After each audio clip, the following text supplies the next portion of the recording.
Three, two, one, and we are live. Hello, Woohoo. everybody, and welcome to the Enlightenment Exchange. I am excited about this topic that we're going to talk about today. John, Melanie, left brain, right brain, and then of course there's the amygdala in between, which is an interesting little animal all by itself. Fight, flight, fear, all that stuff. We're going to extract one from a brain today on the show. So yeah, just when letting that. you guys know. Yeah, no, that's some other show. Some other YouTube thing that I've probably already clicked. I don't want to see this. That's what I do I do it on YouTube too. I do it on Facebook. I do it on YouTube. Anyway, thank you for joining us. If you have not yet subscribed, please do. I think we're up to 84 now. There aren't too many left to get to 100. Nice. But we really appreciate you coming along and watching and listening. And I will say that I've gone back and listened to some of the old episodes myself. Hi, Coventina. I've gone back and listened to some of the older episodes myself, and I think that we have come up with some really good stuff. So always of value to go back and listen again. Yeah. Let's make that an assignment to our listeners. Go back and listen to every show you've missed. Man, John, you're always the I give you an inch, you take a mile guy. I'm just saying, How to be good at something. the list and see if I found a few that I was actually really interested to listen to.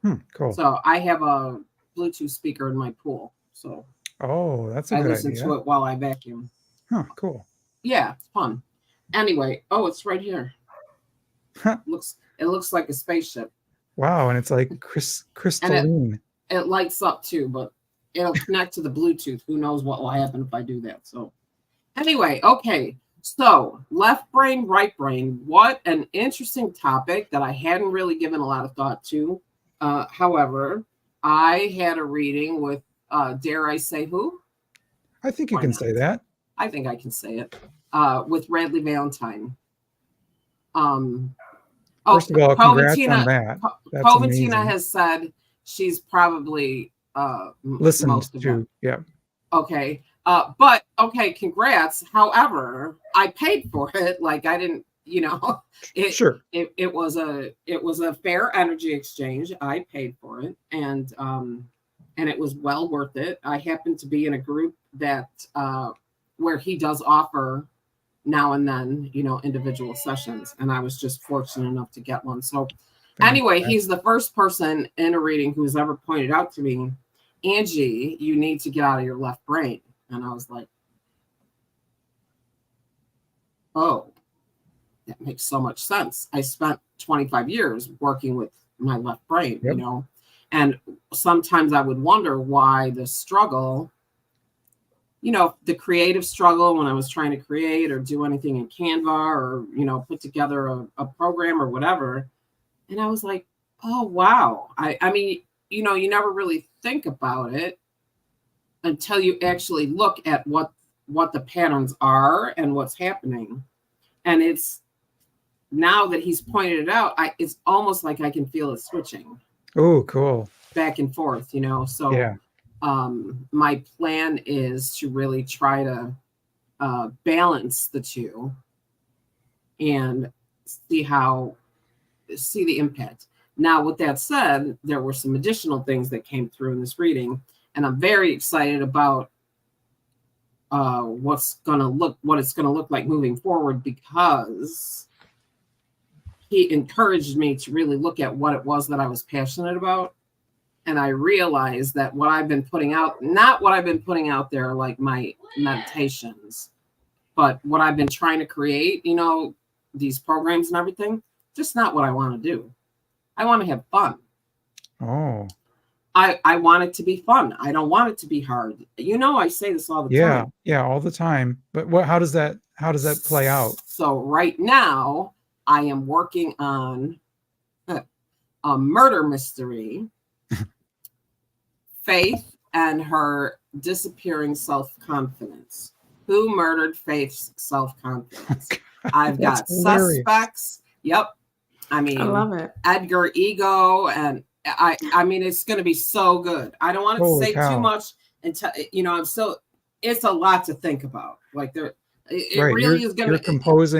You're composing a novel here, a novelette. Kind of, pretty much, yeah. And it's going to be in allegory. Right.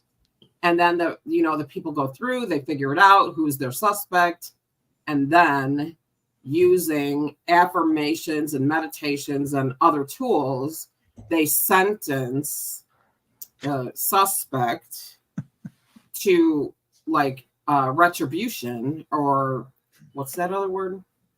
When you have to pay things back. What is that word? Restitution. That's it. Yep. Restitution, and so they can change their ways. So and this coming from the person who chides me for reading too many books. So but this is going to be an interactive experience. I know. But congrats, Angie. That's the coolest thing I've heard in a long time, right? Long it's time. Yep, pretty that's neat. Awesome. I'm where I have ideas for finding your power through the story of the Wizard of Oz, like all kinds of things, and fun without worrying about what other people think. Yep. But what's awesome is you're doing what is bringing you joy. You're literally just following your joy, following what makes you happy. And I think that's the key. That's what we have to do, is just do what we want to do. Don't care about what anybody else says. And, oh no, you're supposed to go to college. You're supposed to do this. You're supposed to do that. According to who? I don't want to. How you're supposed to do it. Right. Yeah. That's not, no, follow your joy and trust that the universe will support you through it, and give you everything that you need. Well, and at this point, for me, the joy is in the creating. Mm-hmm. It's not. Yeah. Wow. Trying to figure out how to word that one. So I think I'm going to leave it be. Okay, let's get back to the topic, because this is really fascinating, this conversation about left brain, right brain. So what I did, now, okay, let's start this by saying none of us are neuroscientists. None of us are neurologists. We are just talking about left brain, right brain, and how we move through our day, how we feel, how we think. So if we're off track based on neuroscience or neurospirituality or neurology, John, what's your email? No, I'm just kidding. Oh boy. Come on, that was a good one. Yeah, that was. Caught me by surprise there. Wow. Don't email anyone. We are here to have fun. This is about having a great conversation and giving you things to think about. This is not about giving medical advice or anything of that nature.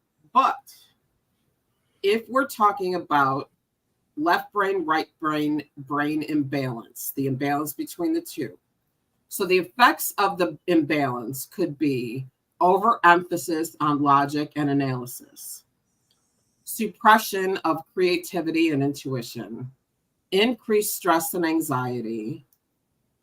This is a big one. I love this. Difficulty in adapting to new situations. That's that transition thing, right? Like trying to get, because you're trying to create a program, but you need to use your left brain to market it and get it out there, right? So that transitioning in between. Impaired emotional regulation,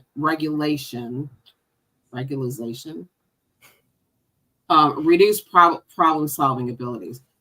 I think that, these are really kind of interesting. If you think about how people are walking around in the world right now, I think there's more of us with this imbalance than not.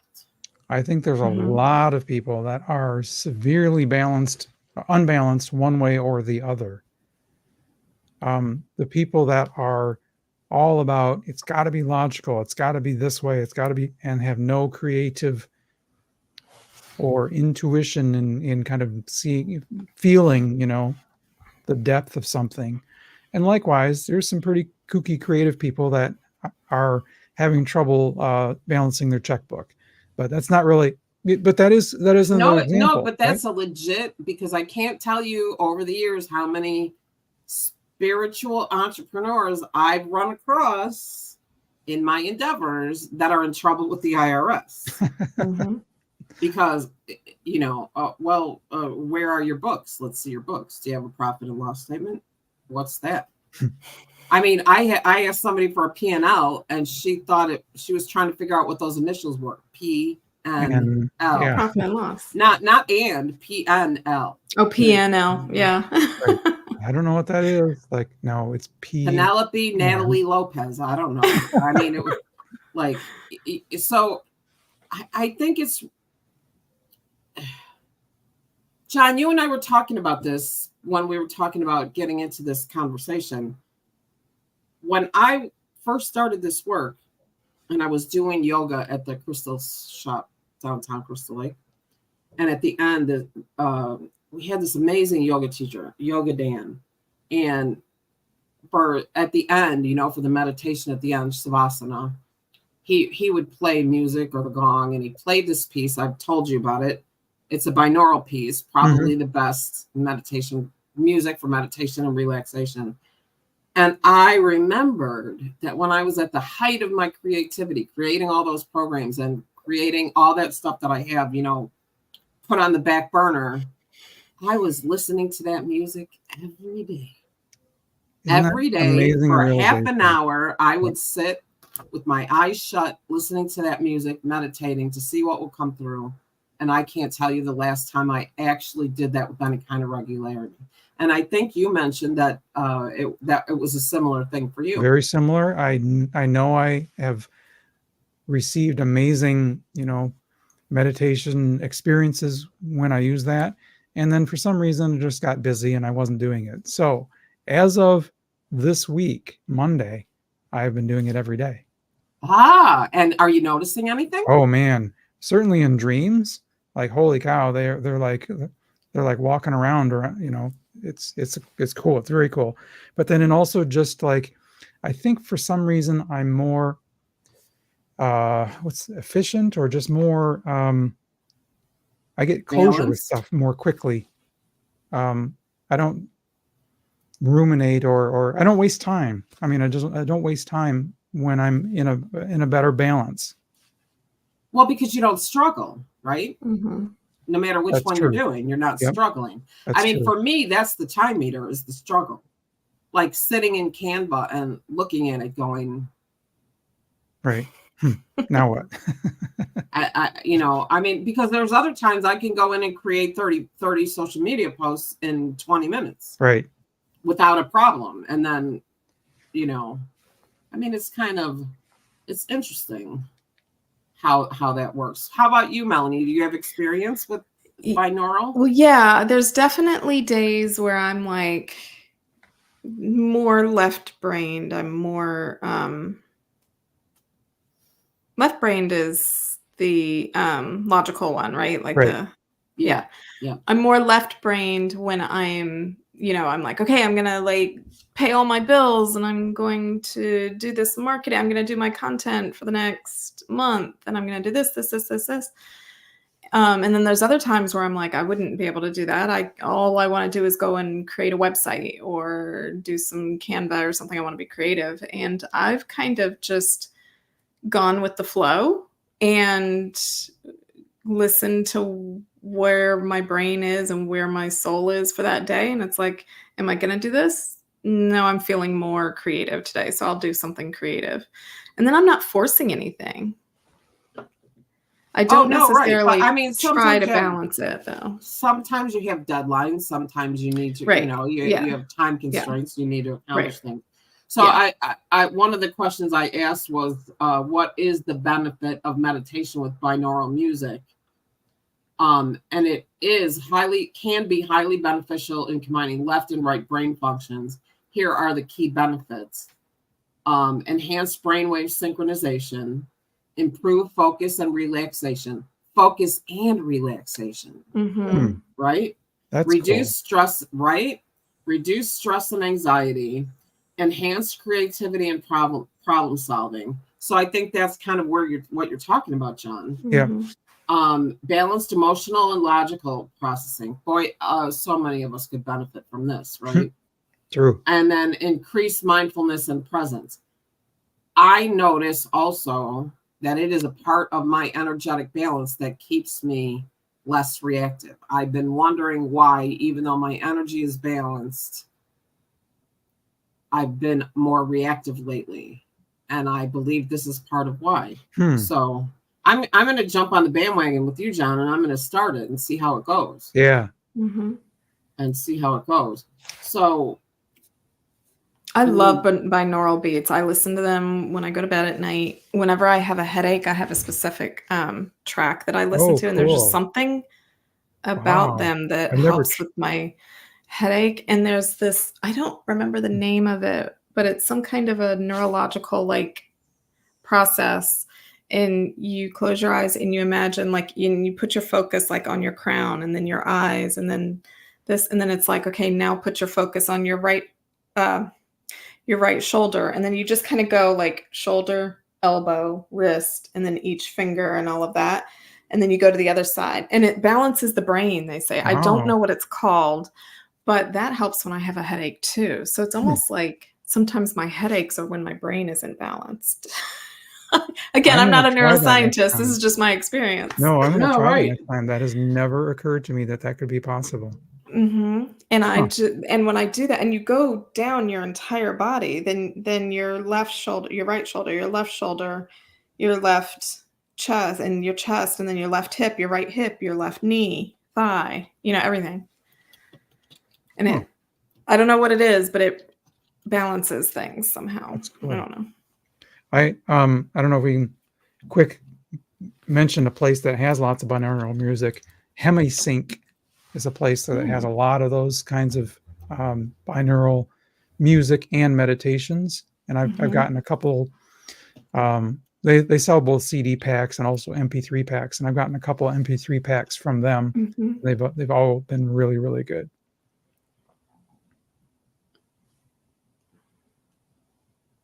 I kind of listen to the same one all the time. There's actually a bunch free on YouTube also. Yeah. Yeah, that's where I get mine. There's apps too. Yeah, there's apps. I'm not an app person. I find apps to be why the groceries, everybody wants you to have a freaking app. I think I don't where do the hell you are. those. I don't know. They're annoying, and none of them ever work anyway. They're all glitchy. Well, ours aren't glitchy, but it's just I don't like it. I don't like card reading on an app. I'm not an app person. I just like. Guess what? Surprise, surprise! I am an app person. No, I personally I'd like to just talk on my phone if you want to know the truth. But okay, so this one, because I know that. I don't remember which one mine is, but the one I bought. So I have a meditation coming up at the end of the month about balancing the left brain, right brain. And I have a piece of binaural music that I'll be using and some alpha waves. So delta waves are associated with deep sleep, healing, and regeneration. Theta is light sleep, relaxation, creativity, and meditation. Alpha is relaxed wakefulness, calmness, and stress reduction. Beta, alertness, concentration, and active thinking. And then gamma, high-level information processing, learning, and cognitive function. I'm here to tell you, meditating with gamma, binaural gamma, is like fun. It's just fun. Like, it's just fun. So I think it's one of those things where a lot of people say, well, it is what it is. It's this, okay, whatever.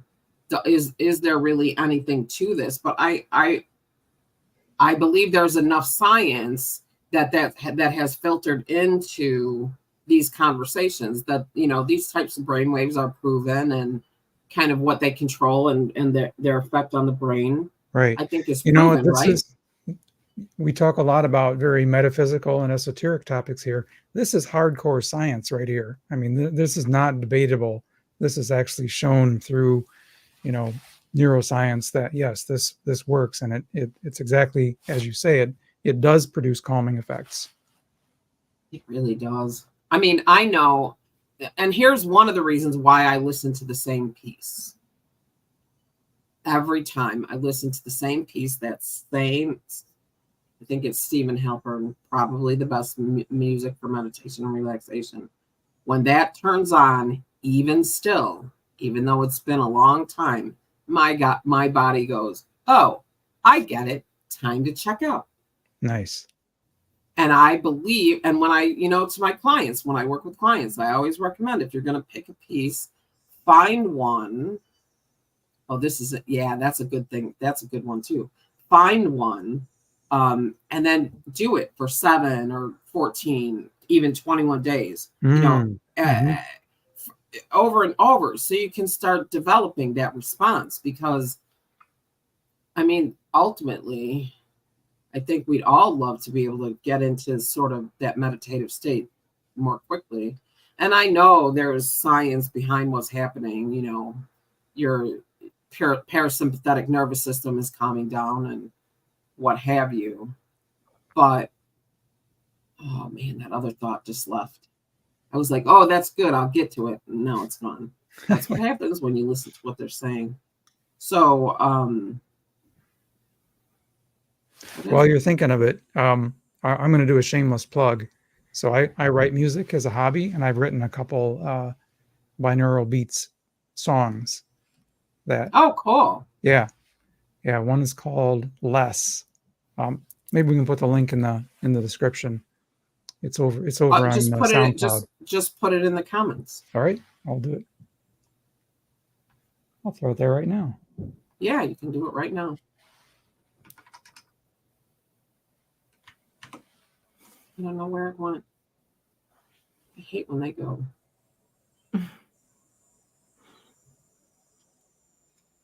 I've noticed sometimes, though, that because I'll find a track that I really, really love, and I like listening. I meditate. I try to, if the kids will let me, meditating in the morning, but I always meditate at night as I'm falling asleep.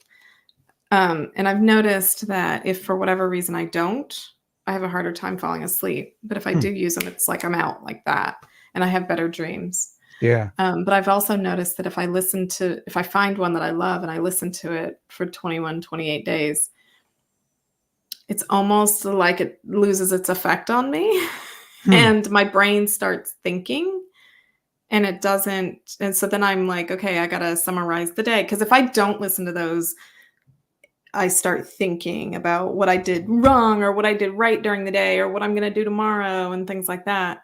And it's almost like if I listen to it for too long, my brain almost like checks out and doesn't listen to it or whatever anymore. And then it goes into thinking. So I have to switch the track, which is weird. That might just be my brain. Well, I mean, I have really identified that there are hamster wheel people and non-hamster wheel people. Right. I am not a hamster wheel person. Nope. Not. Nor I. So there's two kinds of people. There's people that divide people into two groups, and yeah, right. But I will also say that no matter what, even though I left the music and the sort of meditation behind, energy balancing is not something I left behind. Right. I keep my energy in balance every day, because if I don't, I'm a 0 to 60. Interesting. A friend almost died from Lyme disease, who also got better with sound waves and then became a sound healer. Yeah. I mean, there's much to it, right? But anyway, back to the energy thing. I mean, I was 0 to 60 in, 15 seconds. And so anything you've ever seen me react to strongly now is nothing like what it was. So if I don't keep my energy in balance, forget it. Well, I told you. Yeah, I have those. Mm-hmm. Yeah, I have one. I mean, that's kind of a fun way to use sound wave for healing. They're fun to play with, I guess. It hurts my head. I don't know. I don't know if it hurts my head because of the frequency, the sound of it, or how much I paid for Oh, it. yeah. They've come down. Yeah. But these used to be really expensive. Yeah. I don't know. Yeah. Anyway, diversion. They did, but I mean, there's so many. Actually, we're supposed to be talking about left brain, right brain, but something happened that was really interesting. I did a property clearing yesterday. I talked to the lady today, and it was a business, and upstairs, downstairs, and I clear remotely. I work remotely. I clear through frequency. I use frequency to clear the property. And there was an area of the building that I just could not get to clear. I had no idea what was in this building. I've never been in the building. I haven't seen the building. So when I was talking to her, I found out that in the area that I couldn't get to clear is a recording artist who built out the basement unit with acoustic.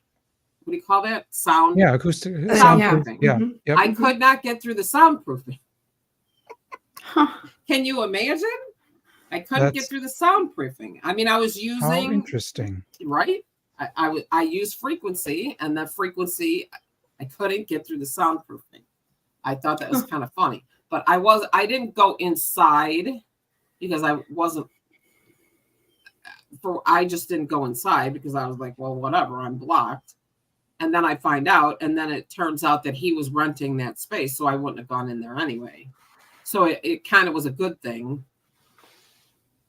You know, I wonder if that means there's a high percentage of haunted recording studios.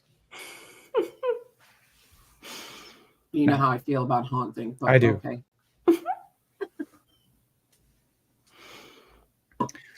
Back to the right brain. Although there were ghosts, but Matthew escorted them on. So anyway, go ahead. Upstairs, I saw him go. Perfect. When I do some work, a lot of my work is technical, but then a lot of more of my work is metaphysical. And when I'm really focused on like the technical, I call that spreadsheet brain. When I get into spreadsheet brain, it almost feels like I get stuck in that mode, and it takes a long time to get out of spreadsheet brain back into what I would consider normal John mode. And maybe that over time it becomes easier, but what do you think about that? The need to transition into like, I'm just going to do logic stuff right now. Okay, now I'm going to, lighten up a bit and get back in my creative headspace. Well, I mean, that's 100% one of the things I mentioned, right? Is that trouble transitioning, difficulty in adapting to new situations. I mean, it's the same for me. And as you were talking, I'm thinking all these people we know who are trying to create spiritual, some kind of spiritual entrepreneurship. They are either right brain spiritual creators or they're left brain marketing and technology. And is that why so many of them, because they live so fully in the right side, just can't handle tech? Like, oh yeah, that's a good point. Right? That's interesting. Like, just can't handle tech. I live for tech. I don't like apps. I think all three of us do. Right? Like, yeah. I mean, it's, I just find it funny when people tell me they're afraid of a Facebook page. Like, what do you mean you're afraid of it? Well, I'm afraid I could do it wrong. What do you mean you're afraid you could do it wrong? Then delete it and do it again. Right. Undo. Control Z. But because they don't have that, they're in that sort of creative thing. They don't have the logical thing. It's like, now I can kind of see and have some compassion for the idea of it, that it's just foreign to them. Right. So interestingly enough, what is today? Wednesday. So Monday I had Dougal Fraser's group, and Dougal Fraser is all about color. And so this was about what he called the colors of ascension. And for him, because you know how I feel about ascension too, but when he explained what he means by ascension, he just means raising your frequency. So he doesn't mean what some people mean by ascension, which I say, well, unalive yourself, and there you go. Right. Yeah.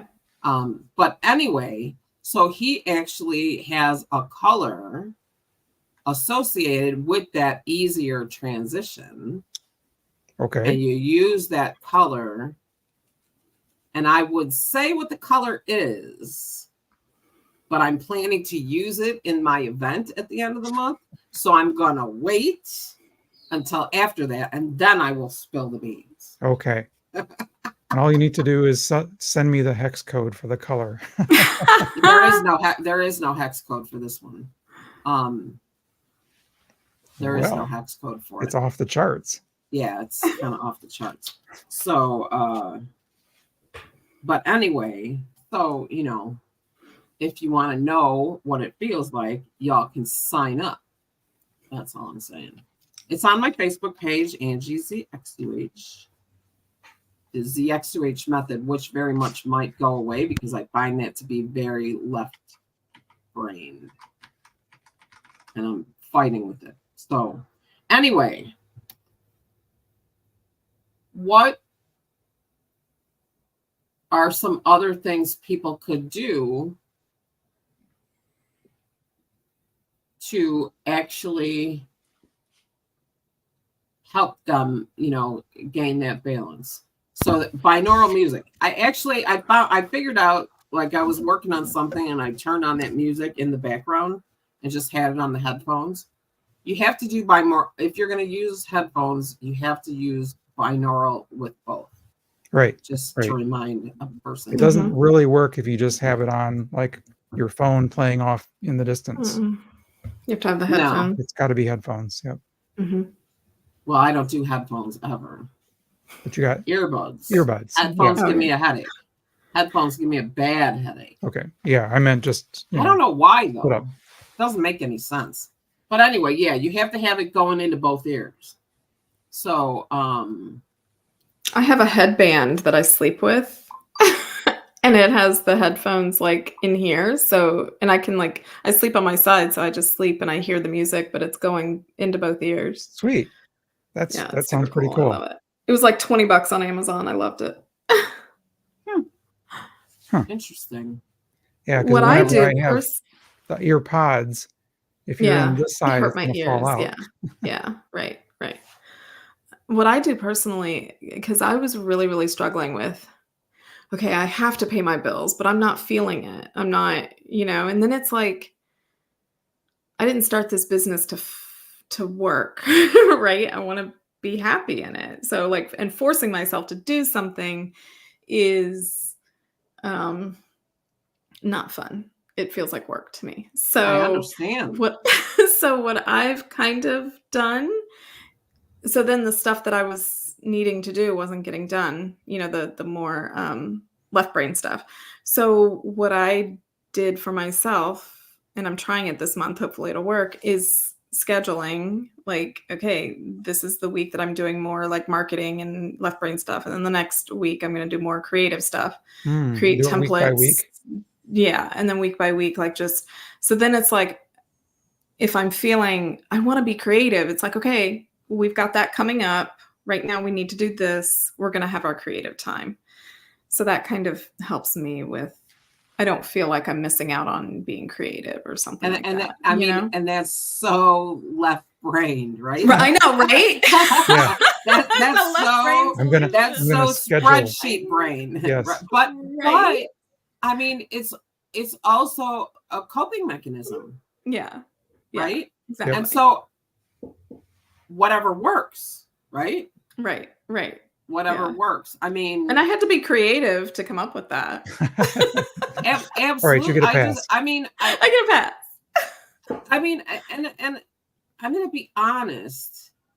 When he said that to me, I never really thought of myself as particularly left-brained. Mm-hmm. He's like, "You're an accountant." You're an accountant. I didn't actually correct him. I usually correct people and say I'm not an accountant because I'm not. Right. But I didn't correct him. Yeah. I could be an accountant. I don't want to. Oh my God. It's too much. Yeah. Although there is something to say when the credits equal the debits. Something satisfying about it. There is something very satisfying. Yes. Very satisfying about that. I'm a broad strokes accountant. It's like, good enough.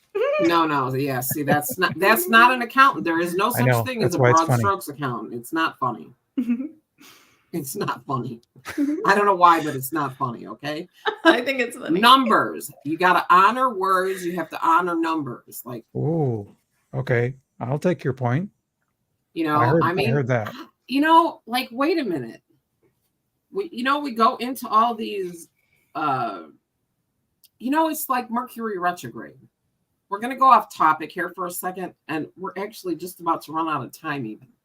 I can't even believe it. Like, I couldn't even believe, I can't, however, how does this happen?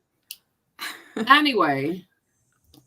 Oh, that's a really good question, Clementina. Yep. You know what? I'll bet you anything she's right. It is in someone's astrology chart. Yep, spot on. Mm-hmm. Got to let's be. Call Lisa right now. Yeah, I think Lisa is traveling right now, or I would, to be honest. That'd be fun. Anyway, I bet it is. Gotta be. I mean, pretty much everything about the way I am is in my chart. Right. I want to do what I want to do when I want to do it. Mm-hmm. And like my sun is Capricorn, moon is Leo, and rising is Scorpio. That's earth, fire, water. Like, so no wonder I'm screwed up. It's no wonder I'm like, I don't know what I want to do today, right? Yeah, right. So I see, but I wonder about that too. So that falls into this category, I think. We always talk about the law of attraction. We talk about the law. Personally, I think manifesting is more about the law of reciprocity, but we can talk about that another time. But the law of attraction, right? So if you find things out about yourself in your astrological chart, or you have a certain way that you think about Mercury retrograde, oh my gosh, I better not do anything technology. I better not sign any contracts. I better not do this. Mercury retrograde is going to come in and ruin everything. And I don't mean this. Or my astrological chart says I'm obstinate and blah, blah, whatever, and means I'm going to get this and I'm going to get that. Yeah. Right. Are you actually putting that frequency out into the universe and expecting it to come back to you? I think you are. I do too. If you say I'm this way and that's the way I am, and so be it. Yeah, you're putting that energy out there. You're not opening yourself up to.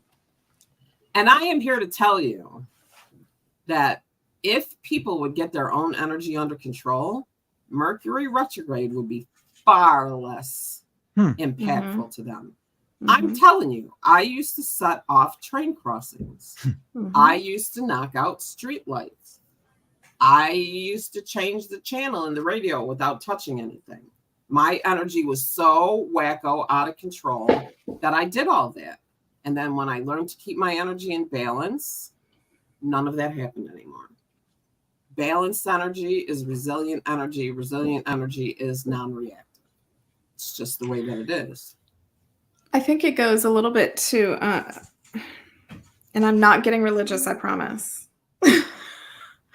But when Jesus said, I am, he didn't mean he is. He meant like, that's what we need to be like. I am. That's so good. I am whatever, however you identify. And then that is going to bring in, I am tech challenged. And guess what? You're going to be tech challenged. You're speaking. You've asked for it. You've asked for it. Right. Right. I agree. I am abundant. Well, guess what? You're going to bring in abundance. Like that's. Yep. I think that's what he was saying. Not Angie, going back to a thing you had a few minutes ago. What other things can we do to help balance? Are you familiar with the heart math stuff? I don't know what you feel about those, but I bought one of the little heart math. No, thingies. Heart math. I've run across a couple of people that are in that, that are practitioners that I'm not totally fond of. But I think heart math, what it does is fascinating. Yeah, I do too. And it does seek to balance the heart's energy and the brain's energy. And that kind of feels to me like left brain, right brain. Well, I mean, it's mental emotional balancing. Okay, right? so I Mental think we're talking emotional the same thing. harmonization, right? Like, I should go find actually, mine. in AK, I've got a mental emotional harmonization frequency. I just don't practice it on people very much anymore. I have one And somewhere. I'll go find it. That institute has recently realized that there's intelligence cells in our hearts, like the same cells that give us the intelligence of our brain. It's in our heart as well. So it is connected, and our body, I think, wants it to be balanced, right? Not just the left and right, but I wonder if that's evolutionary. Maybe. I wonder if those heart cells have not always been there, and perhaps we are developing them as we raise the frequency of the planet. Oh, that's a fun concept. I know, right? Do you think the Neanderthals had that? I don't know. Or maybe we had them and then we kind of didn't use them for millennia, and now we're getting them back. Kind of like the third eye. If you don't use it, you don't use it. Yes. I mean, there's a lot. There's a lot of merry paths you can go down with with these conversations. So wow. Yeah. I mean, because I believe the heart's got consciousness, right? I mean, when they say think with your heart, I believe, or act from your heart. It's not a metaphor. Although people that drink the Kool-Aid, I guess, don't think with your heart, think with your head, think with your head. Like, no, do what feels right in your heart. That's a message for people who have no intuition at all. And the only thing you can do is rely on logic at that point. Right. Okay, so here's a little list of integrating left and right brain. Mindfulness practices. Everybody asks me, isn't the pool so much work? How can you stand at the pool so much work? It's not that much work. And a lot of days, the only thing I do is get in and clean it. You know why? Because it forces me to focus. It is a mindful practice. I walk, I vacuum, it's so mindful. I have less trouble getting mindful doing that than almost anything else that I'm doing. So there's that. Now here, Melanie, balanced task scheduling, which is exactly what you were describing. Yeah. This is one I love. Collaborative brainstorming. I mean, that's where we go by default almost. Get some lefty, get some lefty and righties together, and creative problem solving exercises. Incorporating play into work. Visual planning tools. Combining structured and unstructured time. Reflective journaling. Engaging in cross-disciplinary activities. I don't really know what that means, but okay. And practicing flexibility and adaptability. That a lot of people could find that difficult to do. That reminds me, one of the people that I follow in kind of the business world, this is a big core of what he does. He says a lot of the biggest breakthroughs in a particular area of science come from someone who has no background in that discipline and comes in with a musical background and says, well, in music we do this, da da da da da, and suddenly that's a great idea. We would never have thought of that. Right. It's the cross-disciplinary. Okay. And I mean, that's kind of like how I say it's good for us as readers to get readings from others because they see our blind spots, right? Yep. Yeah. So that's what we're looking at, right? Yeah, it's a blind spot. Exactly. Wow. I mean, the mind kind of reels at all the possibilities there. Yeah, for sure. Like events and... Yeah, if there's a big problem to get solved, one of the best ideas is bring in someone who's well-versed in lots of different disciplines, but not yours specifically, and have a brainstorming or just maybe a sit-down chit-chat. And I found that kind of thing to be really rewarding in terms of like, well, that's a really interesting idea. I wonder how we could incorporate that. And right, it right. breeds like new ideas and new ways of thinking about problems. I'm reading Coventina asked for help. She had a friend that asked for help creating an exercise chart for her mom. And she cares, so right brain. She created an Excel chart, left brain, in 15 minutes. I love me a good Excel chart. Who doesn't? I spreadsheet all the things. Buying a car, spreadsheet. Planning social media, spreadsheet. So here, let me tell you, I built a dashboard, which is a spreadsheet. It's the number of like one-on-one meetings I want to have a week, a number of like leads I want to get in a week. And as I was talking with someone about that, we got on the topic of gratitude, and she said, how many times are you grateful through the week? I'm like, that's going on my dashboard.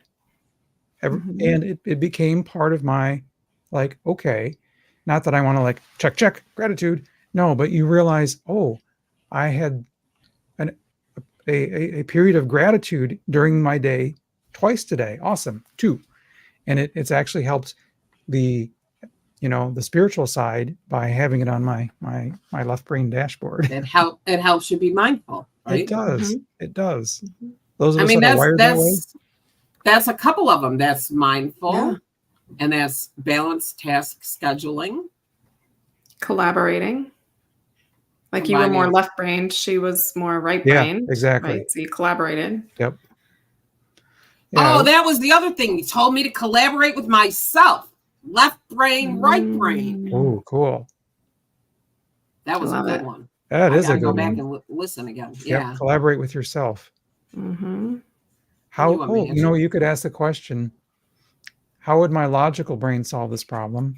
How would my spiritual side solve this problem? Okay, put them together and you got a solution. Yeah, I love it. You know what, Angie? That's your visualize, align, surrender, right? Yeah. It really is, right? It really is fascinating.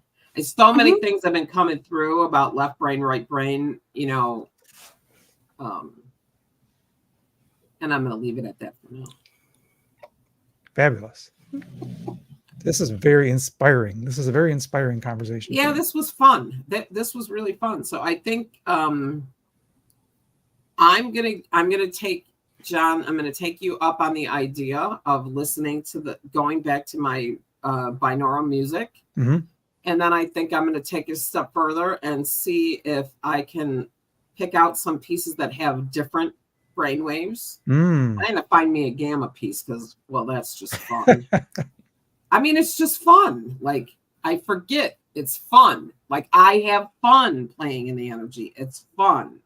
It doesn't have to be hard. It doesn't have to be shadow work. It doesn't have to be all that. It could be fun. Like, you can ride on a train and you can float around in Glinda's bubble and you can, like all those things. I've been in Glinda's bubble floating around. Like, sweet. It's freaking brilliant. Like, and I all of a sudden decided I wanted to make myself some kind of entrepreneur. And then I forgot about all the things that make me. That fun. Interesting. Right? Like, anyway. Welcome home. Why, thank you. Awesome. All right, you guys. Well, it's time. Almost 50 minutes. We always go over a little bit. Yeah. We've had people listening and we have people listening to the end. So we really, really appreciate it. If you listen later, in the car or whatever, when you get home, click over to YouTube and hit that subscribe button. We'd really appreciate it very much. And you can listen. We have it listed under podcasts and episodes and everything. So we don't know yet what we're going to talk about next week, but we'll come up with it and we'll let you know. We'll keep you posted. And it'll be darn good. And thank you guys. This was a great conversation. Yeah. And we'll come up with another one for next time. I bet if we listen to this one again, we'll hear that there was a couple of topics for next week. Yeah. So Thanks again for listening, and we will see you all on the live stream next week.